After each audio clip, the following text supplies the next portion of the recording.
또 이 작은 파란색 상자 보이시나요? 세계에서 가장 유명한 색 중 하나예요. 이 특유의 하늘빛은 아예 티파니 블루라는 이름으로 불릴 만큼 상징적이죠. 이 상자를 여는 순간이 인생의 특별한 장면이 되는 그런 브랜드거든요. 그런데 이 187년 된 명가가 2023년 봄 자기 브랜드의 얼굴로 한국에서 온 가수 한 명을 세웠어요. 그 주인공이 누구였을까요? 바로 방탄소년단의 지민이었죠. 여기서 잠깐 짚고 갈게요. 티파니가 어떤 곳인지부터 알아야 이 선택의 무게가 보이거든요. 티파니는 1837년, 그러니까 지금으로부터 187년 전에 뉴욕에서 문을 연 주얼리 하우스예요. 오드리 헵번이 아침 일찍 이 매장 앞에서 크루아상을 먹던 그 영화 기억하시나요? 그만큼 티파니는 오랜 세월 동경의 대상 그 자체였어요. 게다가 지금은 세계 최대 명품 그룹이 품고 있는 브랜드죠. 이런 하우스가 누군가를 하우스 앰버서더로 세운다는 건 그냥 광고 모델과는 완전히 다른 급의 이야기예요. 브랜드의 얼굴이자 정체성을 함께 짊어지는 자리거든요. 여기서 한 가지 의문이 생깁니다. 세계에서 얼굴을 고를 수 있는 이 하우스가 왜 하필 지민이었을까요? 티파니는 그 이유를 이렇게 설명했어요. 지민만의 독보적인 스타일과 세계적인 영향력이 음악과 예술과 문화가 만나는 새로운 장을 열어줄 거라고요. 이게 무슨 뜻이냐면요. 단순히 인기가 많아서가 아니라 스타일을 만들어내는 사람이라서 뽑았다는 거예요. 실제로 지민은 데뷔 전 무용을 전공한 춤꾼이라 몸의 결 하나하나로 감정을 표현하는데 남다른 사람이잖아요. 주얼리라는 게 결국 몸 위에서 완성되는 예술이라는 걸 생각해보면 이보다 어울리는 얼굴을 찾기도 어려웠던 거죠. 이게 그냥 감이었을까요? 아니면 검증된 선택이었을까요? 숫자가 답을 해줘요. 지민은 앰버서더가 되고 얼마 지나지 않아 솔로곡 라이크 크레이지로 미국 빌보드 메인 싱글 차트 핫백에서 1위에 올랐거든요. 방탄소년단 멤버 가운데 솔로로 이 차트 정상을 밟은 첫 번째 주인공이 된 거예요. 한국어가 섞인 솔로곡이 세계에서 가장 권위 있는 팝 차트에 맨 꼭대기를 찍은 거죠. 티파니 입장에선 이미 세계가 주목하는 얼굴에 자기 브랜드를 얹은 셈이에요. 이건 단순한 계약이 아니라 서로의 위상을 확인해준 악수였거든요. 그런데 여기서 끝이 아닙니다. 지민이 티파니의 얼굴이 된 그 시기, 그는 하우스의 상징적인 컬렉션인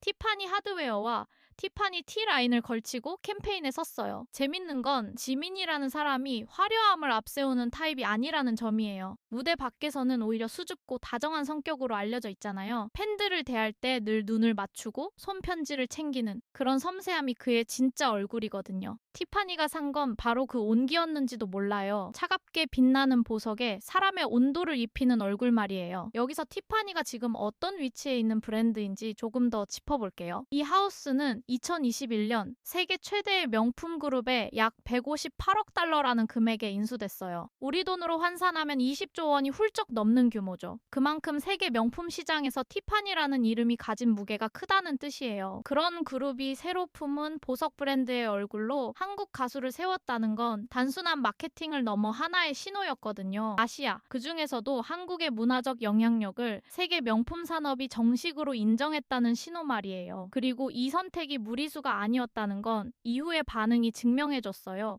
지민이 티파니 광고에 등장할 때마다 관련 제품이 빠르게 화제가 됐고 세계 각국의 팬들이 매장으로 향했거든요. 한 사람의 얼굴이 실제 브랜드의 흐름을 바꾸는 힘을 보여준 거죠. 명품 하우스가 왜 그렇게 케이팝 아티스트를 찾는지 이 장면 하나로 설명이 되잖아요. 결국 그들이 산 건 단순한 인기가 아니라 세계와 실시간으로 연결되는 통로였던 거예요. 조금 더 짚어볼게요. 지민의 그 1위 기록은 한국의 성공으로 끝나지 않았어요. 아시아에서 온 솔로 가수가 세계 팝의 심장부에서도 정상에 설 수 있다는 걸 실제로 증명한 사건이었거든요. 티파니가 그를 얼굴로 세운 타이밍과 이 성취가 맞물리면서 브랜드는 가장 앞서가는 아티스트를 가장 먼저 알아본 하우스라는 이미지까지 덤으로 얻었죠. 사람과 브랜드가 서로를 빛나게 해준 보기 드문 궁합이었던 거예요. 이 장면을 조금 멀리서 볼까요? 예전에는 한국 스타가 세계 명품 매장 앞에 서는 것만으로도 화제가 됐어요. 초대장을 받아 행사장에 앉기만 해도 큰 뉴스였죠. 그런데 지금은 순서가 완전히 달라졌어요. 초대를 받던 쪽에서 187년 역사의 하우스가 먼저 찾아와 우리의 얼굴이 되어달라고 청하는 쪽으로 위치가 바뀐 거예요. 파란 상자의 주인이 한국에서 온 가수라는 것. 불과 몇 년 전만 해도 쉽게 그리기 어려웠던 그림이잖아요. 세계가 한국의 아티스트를 먼저 선택하는 시대가 온 거죠. 그게 참 뿌듯하게 느껴지네요. 영상 시청해주셔서 감사합니다. 지금까지 K시그널이었습니다. 구독과 좋아요는 큰 힘이 됩니다.